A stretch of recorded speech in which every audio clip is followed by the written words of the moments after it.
Você já parou para pensar quem realmente foi Jesus? Não estou falando apenas do personagem que você ouviu falar na infância, nem da imagem estampada em vitrais de igrejas ou em filmes de Hollywood. Eu falo do homem real, que caminhou em estradas de terra, que conversou com pescadores, que foi seguido por multidões e que, ao mesmo tempo, incomodou poderosos ao ponto de ser condenado à morte. Um homem que, em apenas 3 anos de vida pública, mudou toda a história da humanidade. Hoje, vamos juntos mergulhar em uma jornada diferente. Vamos descobrir fatos, detalhes e reflexões sobre Jesus que talvez você nunca tenha parado para pensar. E no final, eu tenho certeza, você nunca mais olhará para ele da mesma forma. Jesus nasceu em um pequeno vilarejo chamado Belém, no meio de um império romano gigantesco. Para Roma, ele não passava de mais uma criança judia, mas para os profetas do povo de Israel, ele era o cumprimento de promessas antigas. Séculos antes, Isaías já havia escrito: "Um menino nos nasceu, um filho se nos deu, o governo está sobre os seus ombros." E aqui está o primeiro ponto que nos prende. Jesus nunca foi neutro. Desde o nascimento, ele carregava expectativa, esperança, mas também ameaça. Pense comigo, se um simples bebê já assustava reis como Herodes, que mandou matar inocentes com medo de perder o trono, o que esse homem se tornaria quando crescesse? Quando Jesus começou sua missão, ele não escolheu palácios, não buscou alianças com poderosos. Ele foi até a beira do mar da Galileia e chamou pescadores: Pedro, André, Tiago, João, homens comuns, cansados, cheios de dúvidas, mas que foram convidados a se tornar pilares de uma revolução espiritual. E aqui surge uma pergunta poderosa.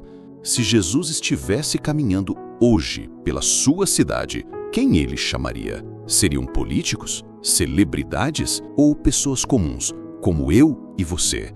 O fato é, Jesus sempre escolheu o improvável para realizar o impossível. Jesus não escreveu livros, não liderou exércitos, não construiu templos. Tudo que ele deixou foram palavras. Mas que palavras? Palavras como: amai os vossos inimigos. Quem quiser ser o maior, seja o servo de todos. Eu sou o caminho, a verdade e a vida. Frases curtas, mas que desafiaram toda a lógica humana. Agora pense, quantos líderes no mundo você conhece que pedem para amar os inimigos? A verdade é que a mensagem de Jesus não era apenas bonita, ela era radical. Tão radical que até hoje incomoda. Jesus curava cegos, paralíticos, leprosos, multiplicava pães, acalmava tempestades. Mas não eram apenas os milagres em si que chocavam, era o que eles representavam. Quando ele curava um leproso, estava dizendo: ninguém é intocável. Quando ressuscitou Lázaro, estava proclamando: a morte não tem a última palavra. Esses sinais não eram truques para impressionar plateias. Eles eram provas vivas de que o reino de Deus havia chegado. Mas aí vem a parte mais difícil. Se Jesus era tão poderoso, tão amado por multidões, por que ele terminou crucificado? A resposta é simples e ao mesmo tempo profunda. Porque ele nunca se rendeu ao jugo do poder humano. Ele não negociou com a verdade. Ele não buscou salvar a própria pele. E na cruz, ele transformou o maior símbolo de vergonha em um maior símbolo de vitória. Pense nisso. Um objeto de tortura virou o maior emblema de esperança do planeta. E tudo isso por quê?